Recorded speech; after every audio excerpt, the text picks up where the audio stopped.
Hi, could I talk to Elon Musk? Yeah. Oh, he's busy?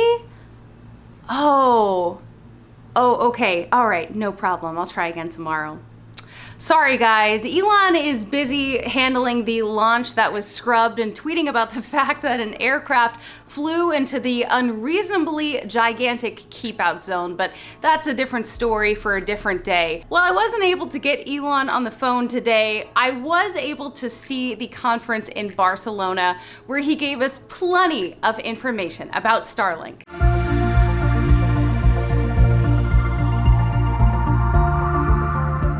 I am super excited today. Elon Musk gave us a very detailed update about Starlink at the Mobile World Congress in Barcelona today. The entire conversation was about 32 minutes, but I will spare you that time, although if you do have time, you may want to watch it and just break down all of the highlights from that conversation with Mr. Musk himself. Happy birthday, Elon, by the way, turned 50 yesterday. Elon says that they have currently launched over 1,500 active satellites, and he noted that the combined power of all current satellites is over 5 megawatts. They're capable of outputting 30 terabits per second. Just some interesting details there that he mentioned. We recently passed the strategically notable number of 69,420 active users. Right now, Starlink is operational in 12 countries, according to Elon, and he says that more countries are being added every month. And he noted that they have surpassed 69,420 users. So apparently that number is very crucial and important to the success of Starlink. Now, in terms of how many people will be using Starlink, well, over the next 12 months, they plan to serve 500,000 people. That's in line with about the 500,000 people that have already signed up to use Starlink. In terms of coverage, global coverage, when we can expect it, it's actually even more ahead of schedule than what we found out from Gwen Shotwell, the president of SpaceX, last week. She estimated that by September, we could see full global coverage.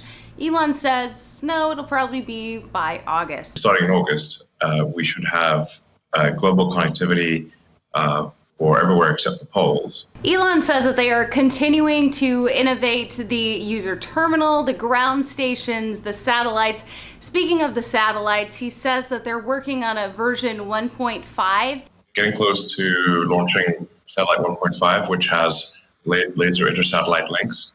And that'll be used especially for continuous connectivity over the Arctic and Antarctic regions, or basically the high polar regions, the high latitude regions. So when can we expect to see version 2 of the satellite, which will apparently be even more capable? Elon says next year they expect to launch that version, but for now they are working on 1.5. Now, some users say, okay, well, Starlink is pretty pricey. Starlink is the same price for users all over the world right now, minus some differences for taxes and import duties. But basically you have your subscription cost of $99 a month and then the user terminal, which is $500, but Elon is working to make it cheaper on your end, which is kind of crazy considering the fact that they're losing a lot of money on the user terminals. They actually cost over $1,000 to produce and you're getting them for half that cost, $500.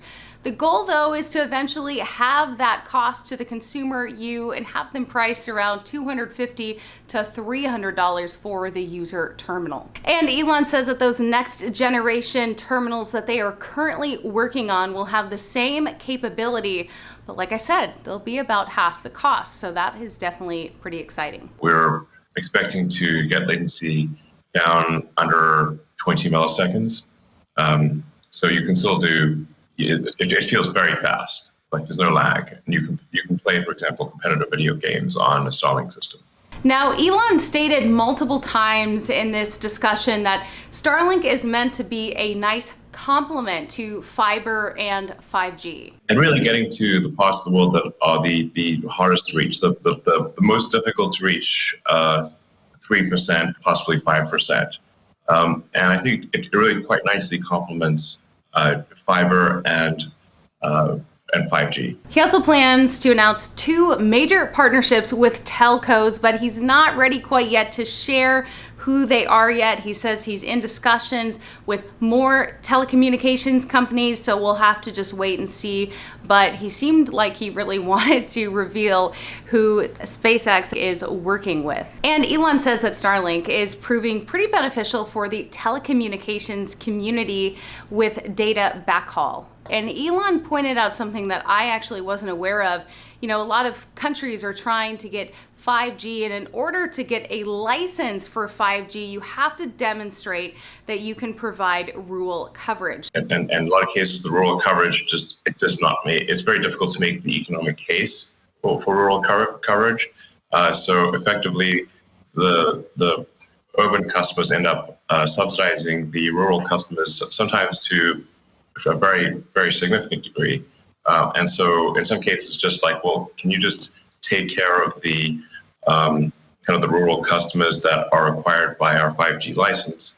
And then we're like, sure, we'll do that. And it's the most, like I said, it's usually the most difficult to serve 3 to 5% of the customer base. Another interesting topic of this conversation with Elon Musk, which I wish it would have gone on longer because I feel like I could just listen to him talk for hours and hours, but he was asked about the finances for Starlink and how much he's already invested. Well, when I gave a talk a few years ago about Starlink, I was asked for what's my goal for Starlink?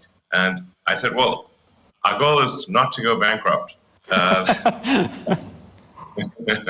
Because as you point out, every other low Earth orbit communications constellation ever done has gone bankrupt. So he says the total investment as of right now in their current negative cash flow chasm is about $5 to $10 billion invested. Over time, they're looking to invest about $20 to $30 billion. And he expects that, you know, they're going to have to keep investing even after positive cash flow. And he said this is important so that they can stay relevant.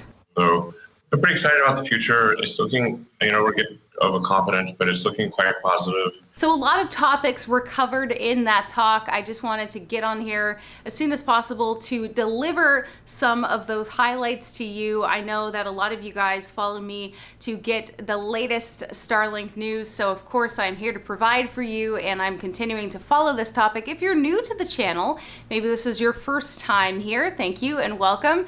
Be sure to hit like and subscribe so that you don't miss any future updates about Starlink and what is going on in the world of Dishy McFlatface. And if you're really a fan of Starlink and Dishy McFlatface, why not get a shirt that represents that? I will have a link in the description if you want to get your own Dishy McFlatface shirt. Again, all of the support from my channel really means so much from you guys. I can make more content, keep you guys in the loop of what's going on in the world of Starlink. So your support really matters, and I want to thank you. I'll see you soon.